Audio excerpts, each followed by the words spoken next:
Okay, bookends. I know you're a little bit nervous tonight. I am a little bit.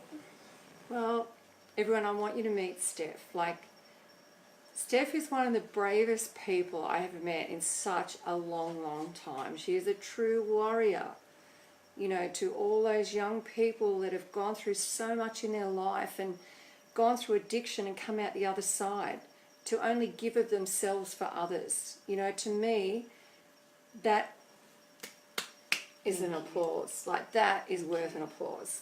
That is just incredible to me, and what you're doing for young people today. This is our series 4, and what we'll be doing is we'll be talking about Steph's journey and her addiction and coming out of it and what she went through as a young child and the whole lot. We'll be interviewing Steph's mum as well, Marie, and we'll be talking about the aspects as from a parent, and what signs to look for, or what is it that we need to help young people through this. What are we doing as parents? And hopefully through this we'll all gain a little bit of knowledge, and we'll be able to help the ones that are in our family, or the ones that we know, or if not help, maybe understand what's going on. Because this is what this series is about. I've been so passionate about this for so long, and a lot of you will know that I am a youth worker and counsellor. So I have worked with young people for many, many years. And, I believe that the best way of getting through this is to share the knowledge and to really get that word out there, because you can't do it on your own. That, Steph, right? Yeah, it's impossible. It is impossible. You've got to have that support from, if it's not your family, friends, medical staff, all the people that surround you at the time to help you get through. And even now today, even though you've gone through that today, you still need that support in other areas. Yeah, always. And that's what I'm saying to people out there. If you know someone, don't think that because, okay, it's finished and they no longer take drugs, that it's all done. No. It's an ongoing thing, isn't it? Yeah, it continues for the rest of your life. That's it, because you can be tempted. Yeah. There's constantly that craving there. Yeah. Yeah. And right now you're working with a friend who's going through a very similar thing. Yes. And that's tempting you. You're saying to me, I know off camera we were talking about this tonight. Yeah. So, that's how many months now are you clean now? I'm coming up to next week, I'll be 10 months sober. That is awesome. Yeah. So let's rewind and go way, way, way back. Okay. Because I know I had a conversation, and we won't be doing the whole story tonight. As you know, this is a series. So you'll be looking for Steph in the next couple of weeks. Over the weeks, like I said, we'll be interviewing Steph again, her friends, her mum, and talking about situations and clearly giving some guidance on, how to get through this yourself. And I'm not even saying as an addict, but, as a family member or a friend, all these little hot tips and things that you can do to assist these people. So let's go way, way, way, way, way back. So mum and dad, and how many children? Okay, well, I'll first start off by one of the most important things I like to identify myself as is I'm Steph and I'm an addict, and I can't forget that. There are things about being an addict that you have to remember, even though you don't want to. And I've been extremely nervous, coming on tonight, because we do have to go back into where it began and the places that my addiction took me. But it's really important not to forget that stuff. I have to keep reminding myself of the damage that I did, not only to myself but the people I love. So I make sure, it's not who I am, but it's a huge part of who I am as an addict. And if I don't take accountability for that, and I don't own that, then I go back to being in denial, and I go back to using. Yeah.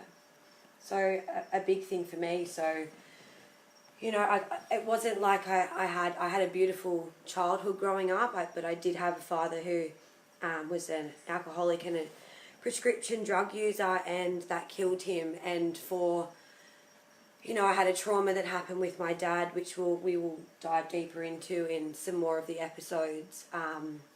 And I had a sexual assault trauma with my father. which at the age of 15, that left me extremely confused. And watching my dad, you know, he always had prescription drugs in the house. It was very easily accessible. And, you know, I sort of reached out to that, not wanting to cope and not wanting to feel, you know, the pain of what had happened. And for most people, you know, people that don't understand addiction, who aren't addicts, they would say to me, I remember my family member, my sister said to me once, watching your dad die from addiction, how doesn't that make you just never want to do that again? But people like me, we suffer from a disease called addiction, and we have a compulsion and an obsession to keep using. And it's like putting, you know, a child's toy in front of them and telling them that you can't play with your favourite toy. It doesn't work like that. You know, we'll have a tantrum, we'll get angry, we'll lose control, because what we live for is anything to numb the pain, anything to take us away from ourselves.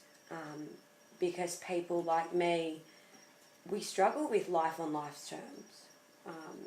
We can't deal with that stuff without, I mean, I can now, but if you would have told me 10 months ago that I could survive what happened with my dad, you know, I could get through all this stuff, I would have laughed at you, you know. I never thought it was possible that someone as, you know, naughty and rebellious as me could be sober now, you know. And the fact that I've done it is, that's my main point of wanting to come and sit here and talk to you, is going through this with my friend right now and watching her relapse. A beautiful girl I was in rehab with.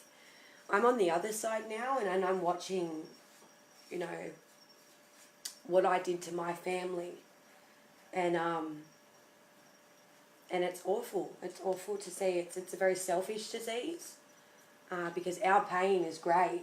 What we're feeling is real. It's our drug is, we love our drugs. You know, it's they're everything to us, and something in our brain tells us that we would rather have that drug than have our relationships and our jobs and our homes, and for people that have their own children, you know. I would never judge somebody, but people that have a drug addiction or alcohol addiction, you know, they choose that over their children a lot, because that's what this disease does to us. And we're very misunderstood people, I think, Kelly. Mm. And did you, like, so growing up, like before you started, did you kind of have that vision of what you're going to be when you grow up as it goes? You know, like, did you ever think, oh, you know, I'm going to be this or I'm going to be that? Yeah. Yeah, so what was your dream then, way back then, before high school maybe? Well, before high school, I always just remember I've just always been quirky and different. I never felt I truly fitted in anywhere, and drugs was a big part of that. Once I took drugs, you know, I was funny, you know, people could have a laugh with me, and I could, you know, have that artificial confidence. But, you know, I never really had too much of an goals or ambitions until I got into year 12, and I was already smoking pot then, but all I knew was that I wanted to be a nurse. I cared for my dad, and I nursed him while he was passing away, and that was very confronting for someone who was, you know, I was 15, and all I know and all I have ever known is I want to travel, and my idea of happiness probably, you know, it isn't the white picket fence, and it isn't stuff like that even now without drugs. I've just always wanted to help other people, but I just never thought I could be in a position where I was stable-minded enough to do that. Mm. Yeah. So how old were you when your dad passed away? In 2012, so I had just turned 18. Yeah. So let's go back to, tell us about the first time you ever tried any drug. How old were you? I was 14. Probably had just turned 14, and a group of friends that I used to hang out with, I've always been attracted to, like, you know, older people. You know, I still am now. I feel get along better with older people. And I tried ecstasy, and I remember At 14. At 14, yeah. And I jumped in the lake with all my clothes on and just made an idiot of myself. But the thing that resonated with me that I remembered was I felt nothing. I felt no pain. I didn't feel physical pain. I didn't feel emotional pain. I was in the moment and that was it. I wasn't thinking about anything that was going on in my life. And I liked that. It took me away from reality. So were all your friends into drugs then? Like, is that how, like, how did you, this is what I want to know, how did you physically get that first taste? Like, where did that come from? Did you meet a stranger and you're talking about it, or were your friends all doing it and they told you about it and you decided to join them, or how did it happen? The older friends I was hanging out with were doing it. So they were already, 18 by that stage. They were able to go out and drink and experience that. I mean, I'd tried smoking pot before and I was really heavy into the pot sort of just after the time I took that ecstasy pill. Did your parents know about it? Oh, no, not for a long time. But my mum ended up finding out probably when I was about maybe 15 or 16. I remember my mum found out about it. I wasn't turning up to school. Mum had dropped me off at school. I'd walk up, I'd log in, I'd leave, I'd go get high and come home stoned. And my mum always taught me one thing, and that was I will always be smarter than you, in the sense that I know you and I know when you're lying. And that's a big thing for drug addicts is I thought I was masking my addiction quite well. I thought I had it all under control. Nobody knew, but everybody knew in the end. It was written all over my face. It was in the bags under my eyes. The fact I was 40 kilos wringing wet. I was sick and an unwell person. But for someone that doesn't take drugs like you, Kelly, it's like, where do you get them from? But every second person has them. Where did you get the money to pay for it? I didn't. If you have, majority of the drugs that I've taken over the years is just by association, and drug dealers, they've got that many, they just want someone to get high with.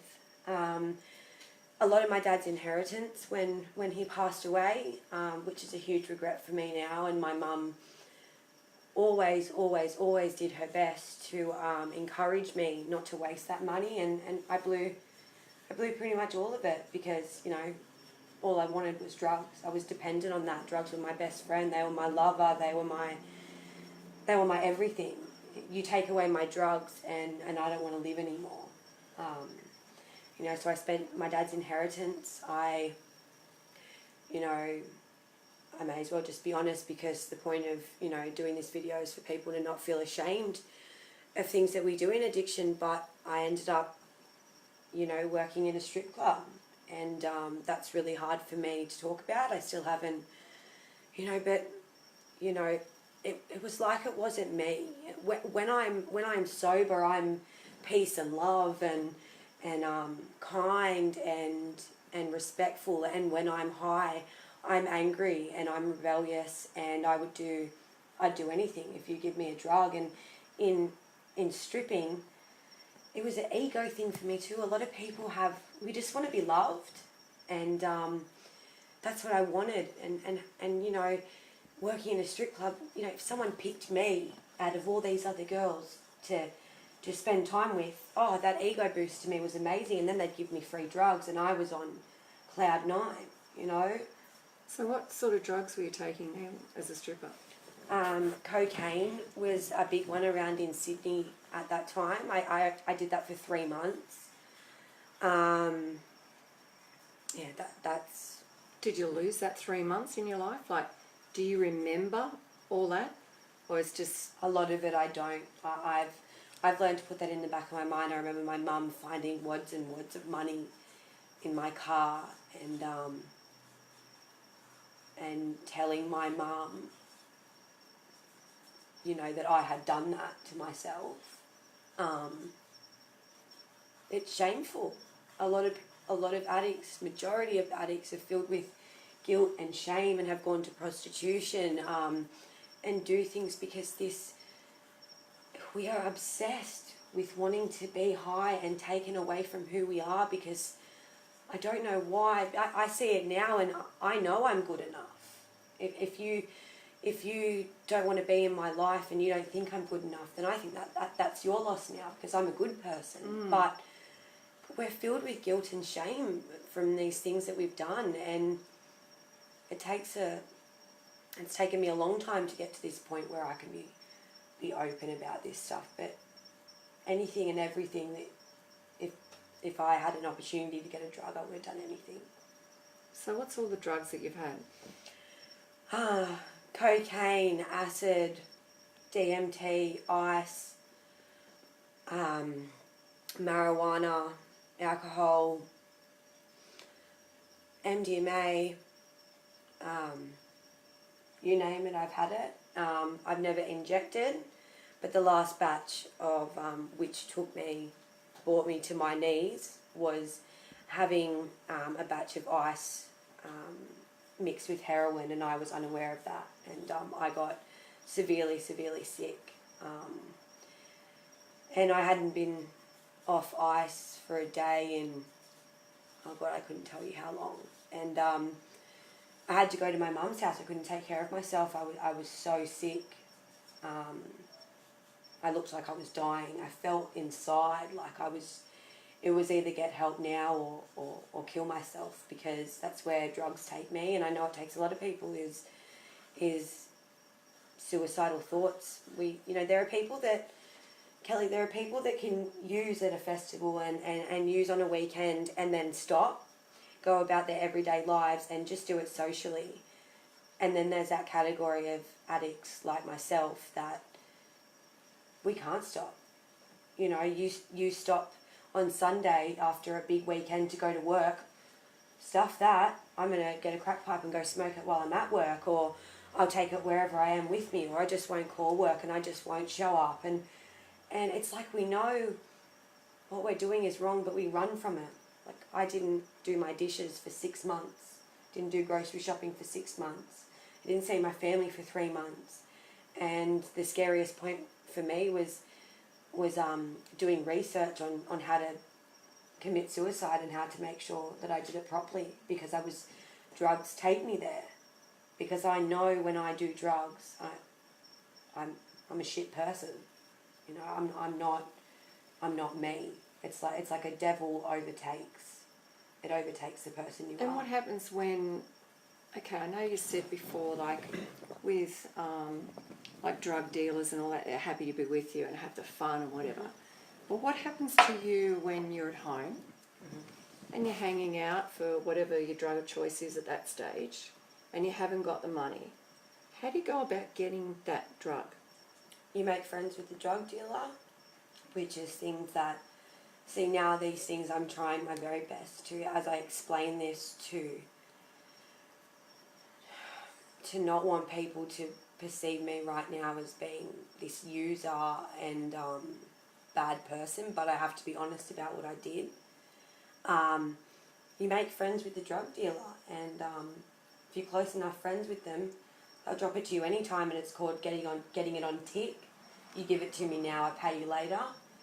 And people will do that. People don't want to get high alone, so if that dealer's alone and I want to get high, there's always a way, Kelly. So did you get to the stage, and I mean, we're talking about all this because it's not just about, exposing Steph with her life, but the thing is, we've spoken about this in depth away from the camera and what we wanted to achieve out of these interviews. And it was about helping families identify situations that are going on with their loved ones. Yep.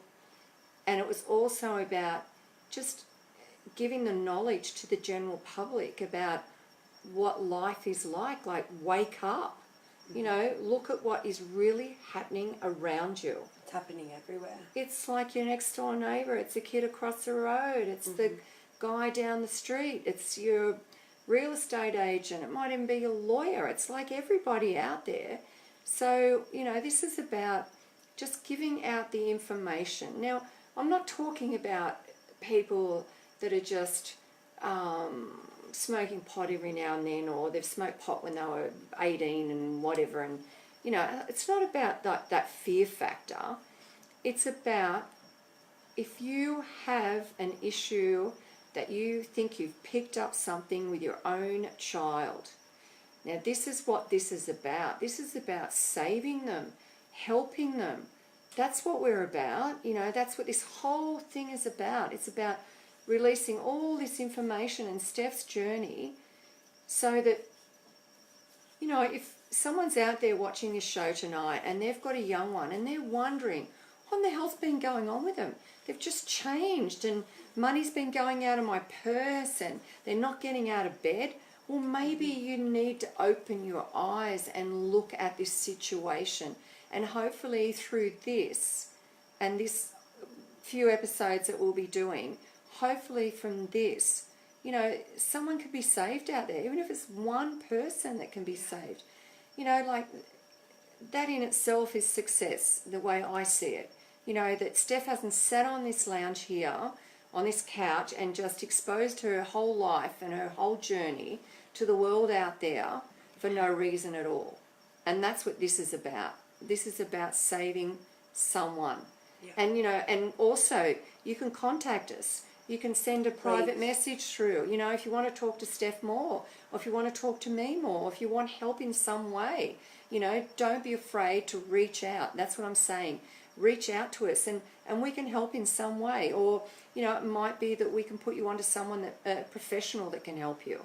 Steph's been through it all, and we're going to be talking about all that. We're going to be talking about the signs to look for, you know, and like things like, you know, like you're saying, you booked it up and you put it on tick and whatever. Mm-hmm. But what happened if you couldn't do that? Like, just say if you couldn't get onto your drug dealer and you were hanging out. What do you do then? What would you do then?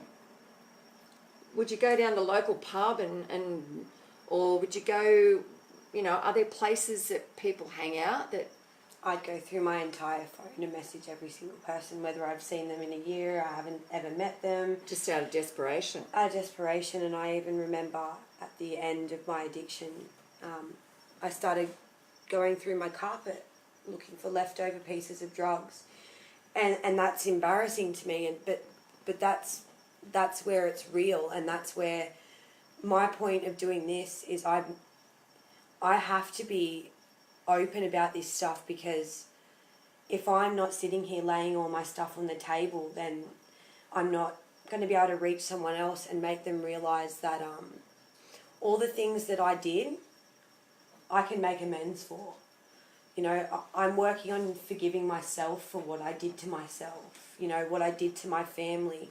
I'm able to look at people in the eye now and be honest. The best thing I learnt, coming with drugs comes lying. With drugs comes stealing. With drugs comes a whole different playing field. And I just want to be able to be an example to anybody that if you wake up in the morning and the first thing you want to do is you want to get on, and you can't get through your day without getting on, there is help. You know, there's Narcotics Anonymous, there's rehabs, there's...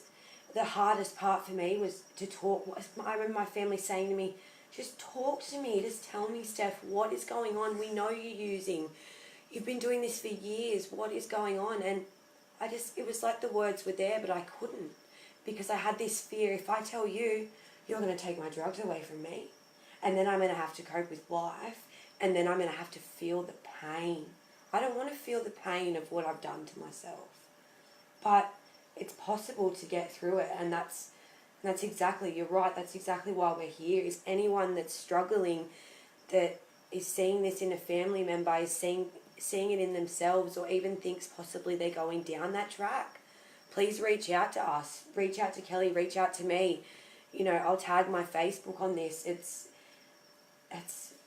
at the end of the day, there's 3 places for addicts. It's institutions, jail, and death. And I've lost a lot of people through death with it.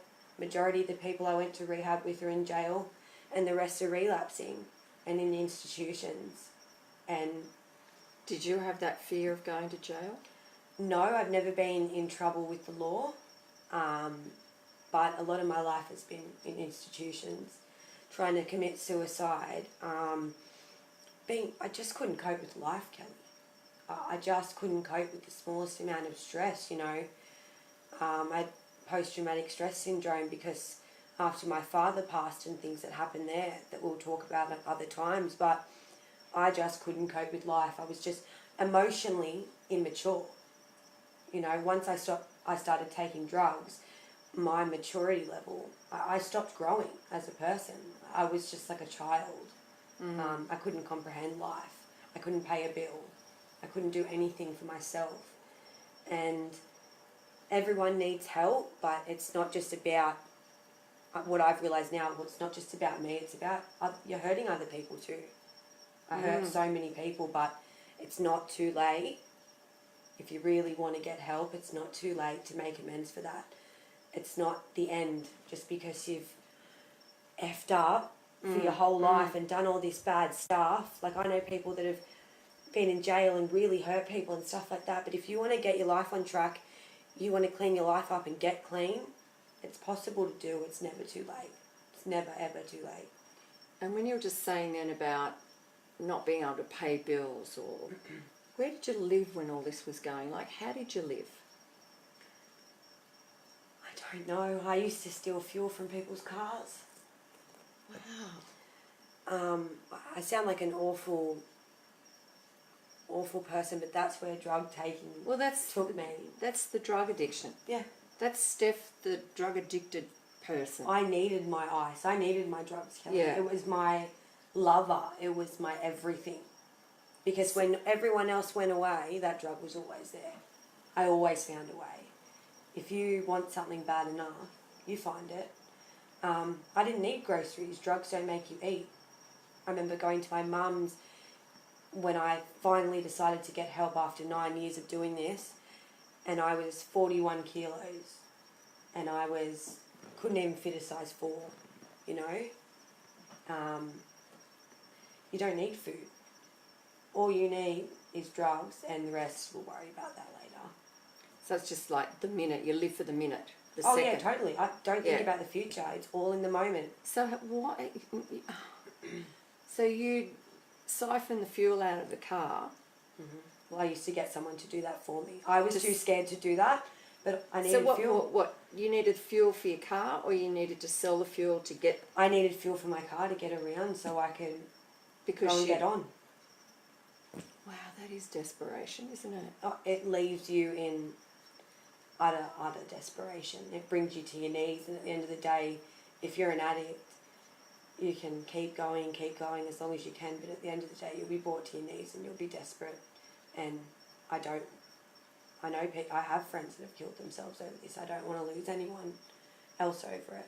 Everything that we've done, if you really mean it, you can forgive yourself and you can be forgiven, and I accept that's not me now, and I prove that by every day making the right next choice and the right next decision, and proving to my mum that I would never steal money from her again, and doing something good for the community, and I just get up and I back up and I show up and I just keep proving it, because that's not who I am anymore, and I just have to make up for all the shitty things I did. And I know that, like, we've spoken about the fact that you want to write a book, you want to put this all in a book so that people can be helped from this, like, other than the interview, that they can read about your journey and keep it as their journey to get through and for their inspiration.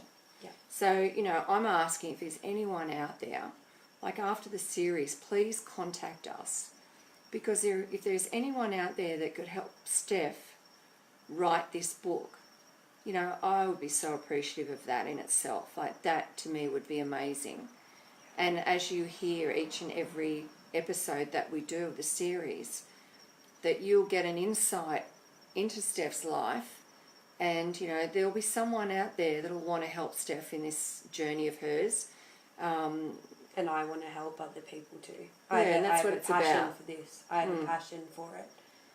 Yeah. What helps you, like, we're coming to an end now with this episode, but what helps you daily get through? Is there something that you do for yourself? Yoga. Yoga.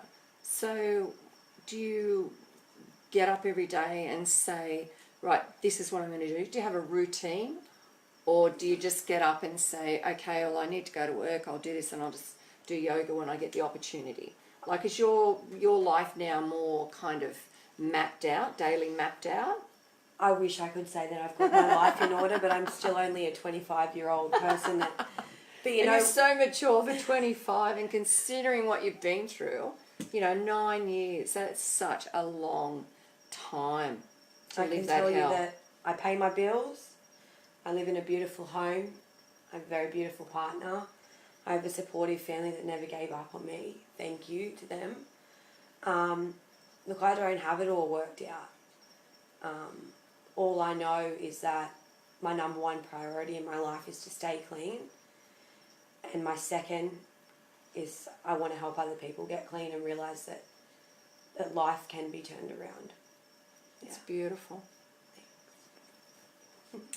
So every week when I interview someone, at the end of the show, and I know we're a couple of minutes over, and we've got so much more to talk about in the next episodes, but every week I ask my guest to give someone out there in the audience a message of hope.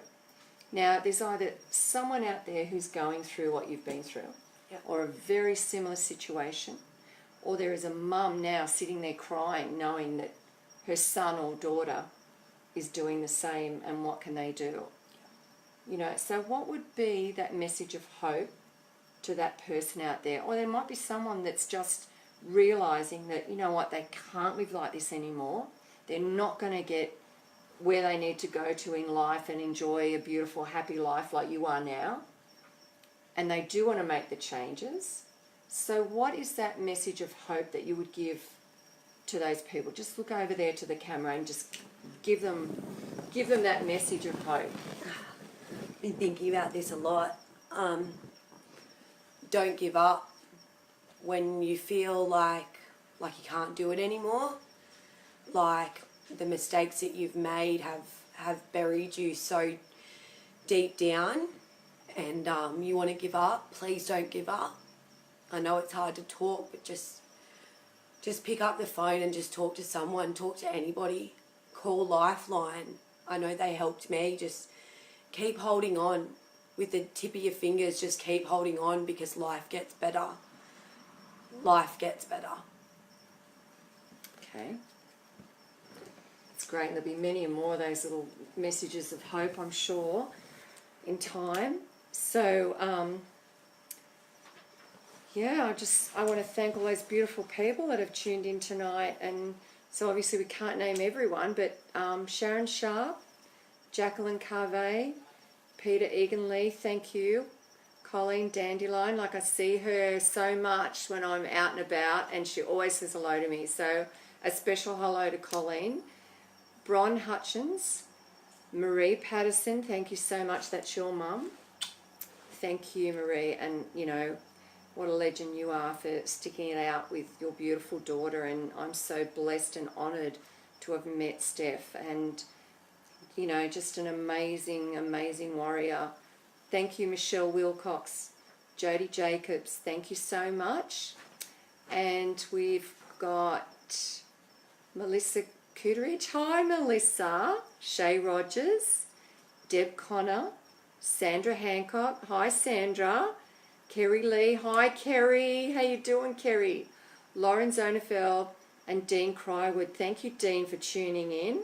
So, thank you, everyone, so much. But we will continue this series. So we're on series 4 now, and Steph was our first one. So you can go into onthecouchwithkelly.com and you can have a look at all the other shows that we've done.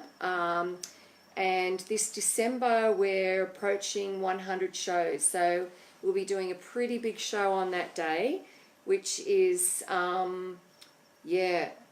the audience will be interviewing me on that day. So get ready for that. So all the people that I've interviewed will be in the audience, and they will be interviewing me. So it'll be very different anyway. So Can't wait. Oh, I don't know if I can wait or not. It'll be very nerve-wracking anyway. It is. And they said, is there any topics that we're not allowed to talk about? So I go, how could I do that when I'm I've going got... to put you on the spot for sure. when I've got everyone that, you know, there's no barred topics here. It's all about the raw truth and, you know, and I've led a very colourful life, let me tell you. So I'm getting a bit nervous, you know, so it'll be something different for me. But I look forward to chatting all with you next week, and same time, 7:30 Wednesday nights. And like I said, if you want to go to the website, you can have a look at all the shows, or you can refer people to On the Couch with Kelly on Facebook. So from here tonight, it'll be over to On the Couch with Kelly and then onto the website.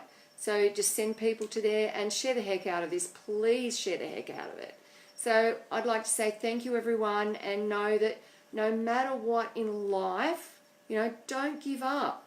Know that you're going to be okay. So thumbs up, Steph, and know that you're going to be okay. Thank you, everyone. Thank you. Bye-bye.